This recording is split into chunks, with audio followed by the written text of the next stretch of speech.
윤석열이 변호인 만류에도 불구하고 큰 소리로 호통치는 장면이 나와버렸습니다.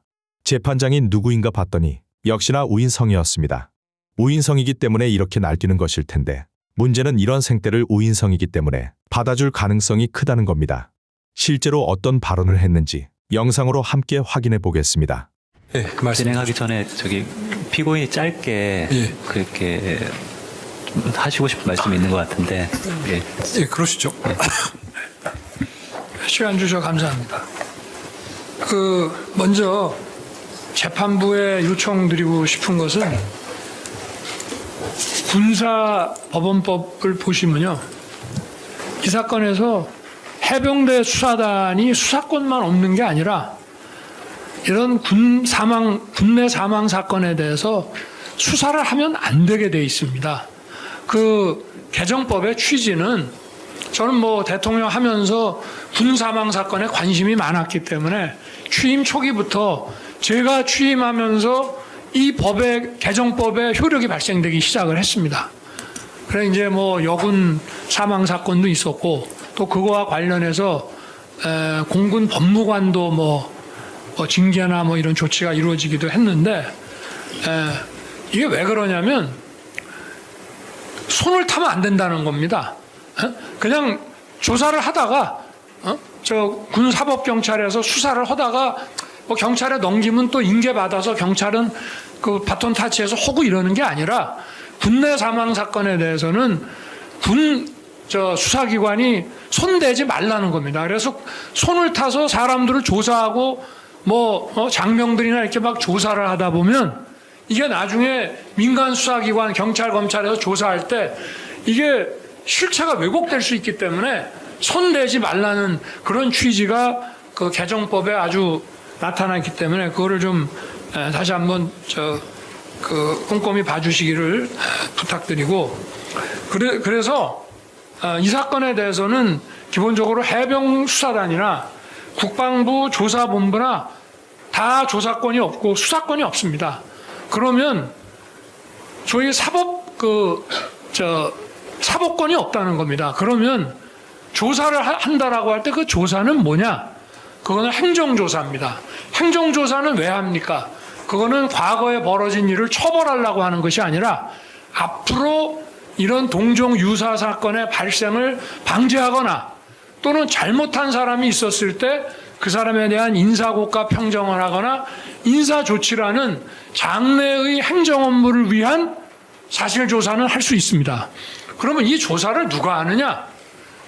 해병대가 자기 마음대로 조사하는 게 아닙니다. 왜냐? 여기에 과오가 있으려면 해병대가 과오가 있을 수 있고 그 최수근 상병의 그 사망에 대해서는 또 해병대 2개 대대가 당시에 경북 예천에 있는 그 육군 50 몇 사단에 파견을 가서 일을 하다가 이 사고가 났거든요. 그럼 그 지휘권이 넘어갑니다. 그럼 그 지휘권이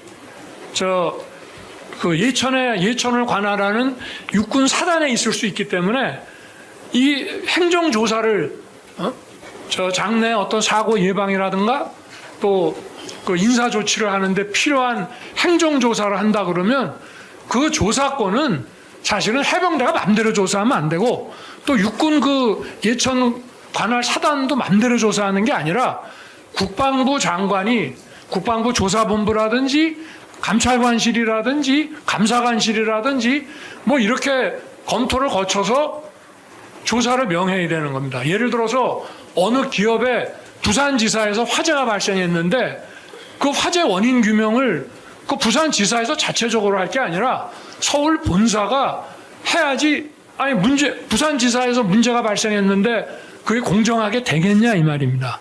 그래서 이게 기본적으로 수사권이 침해가 돼서 직권남용 어쩌고 공소장에 막 이렇게 돼 있는데 그리고 아까도 해병 그 사령관하고 방첩대장 해가지고 식사하면서 수사단장이 자기가 마무리를 아니 기본적으로 안 되게 돼 있다는 것을 법적으로 좀 얘기를 하고 싶고요.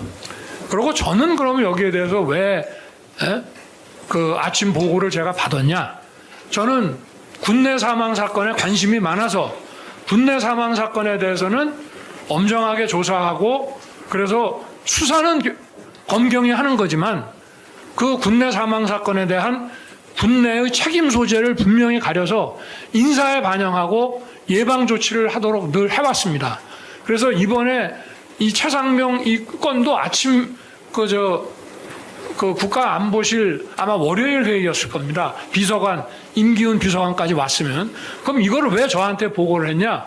제가 최상병이 사망한 경북 예천 그 7군데 홍수가 나고 산사태가 났는데 그 중에 한 군데를 제가 나토하고 우크라이나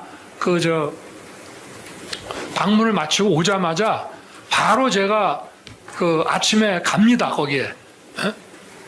그래서 사고 현장을 제가 봤기 때문에 군에서도 관심을 가지고 보고를 했고 국방부나 대통령 안보실에서도 제가 그 1등병, 2등병 사망 사고라도 그 사망 원인 또 향후 조치에 대해서 관심을 늘 가져왔기 때문에 대통령 보고를 한 거지. 통수권자가 여기에 관심 없으면 이거는 아침 안보실 보고 대상에 들어오는 게 아닙니다.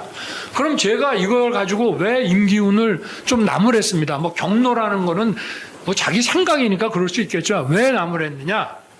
자, 사단장부터 상사 중사까지 8명을 쭉 적어놨어요. 근데 제가 지금도 기억이 나는데 수사는 경찰이 하는 겁니다. 그거는 뭐 이쪽에서 이첩을 몇 명을 하든지 말든지 그거는 경찰이 알아서 뺄 거 빼고 없어도 넣을 거 자기네가 넣으면 되는 건데 제가 임기훈 비서관한테 물어봤습니다. 그럼 이 사람들의 과오가 뭐냐? 과오가 뭐냐? 그랬더니 몰라요. 그럼 이 모르는 거를 도대체 아니 대통령한테 이걸 왜 보고하느냐 이 말이에요. 제가 장관한테도 그랬거든요.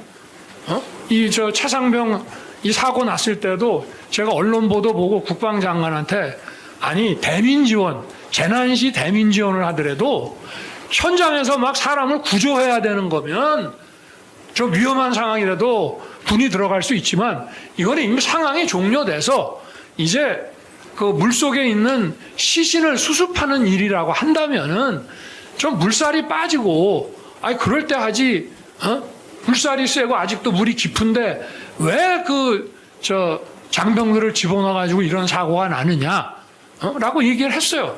그러니까 국방부에서도 처음에는 이런 게 이런 사건을 어떻게 처리해야 되는지도 모르는 것 같더라고요. 국방부가. 그렇기 때문에 이 최상병 사건은 일단 고위직을 최상병 그 댁에 보내서 위로를 하도록 하고 그 다음에 그때가 아마 7월이니까 8월, 9월에 계속 산사태나 홍수가 나서 군의 대민 지원이 있어야 됩니다. 뭐 이거 사고 났다고 대민 지원 안 할 수 없잖아요. 예를 들어서 포항에서 물난리가 났을 때는 우리 해병대하고 미군 또 해병 장병들이 가서 다 도왔습니다. 아파트에서 지하에서 사람도 많이 죽고 저도 갔었죠. 이런 사고가 계속 날 텐데 군이 대민 지원을 해야 되는데 그러면 사고를 예방할 수 있는 무슨 매뉴얼이라도 있어야 되지 않느냐.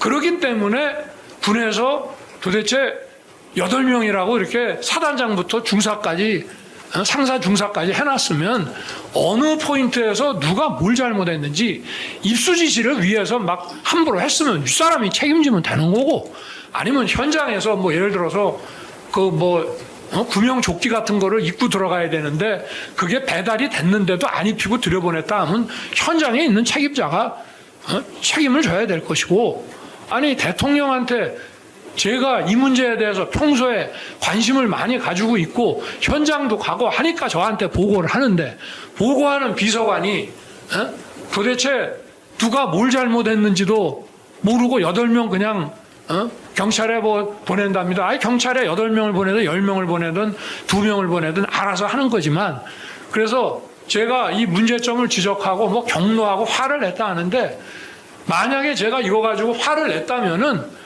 그거는 해병 수사단장한테 화낸 게 아니라 임기훈이한테 지적한 겁니다. 해병 수사단은 권한도 없고요. 그리고 솔직히 해병대 안에 무슨 사고가 얼마나 일어난다고 해병 수사단이 정말 수사를 한다고 하더라도 수사 실력이 얼마나 된다고 그 수사단에다가 잘했니 잘못했니 하면서 검사 26년한 대통령이 화를 내겠습니까? 저 피고인. 네, 그러니까 그 이제- 정도만 일단 말씀을 드리고요. 예, 다음 기일에 또 말씀해 주시죠. 지금 시간이 저희도 또 예, 예. 오후 재판을 해야 말씀드렸는데 돼서 제가 시작이기 때문에 이런 기본적인 부분들을 좀 말씀을 드리는 것이 예, 앞으로 다음 기일에도 재판하는데, 나오실 테니까. 네, 재판하는데 시간도 좀 효율적으로 쟁점 정리가 좀 될까봐 말씀을 드리는 예. 겁니다. 감사합니다. 예.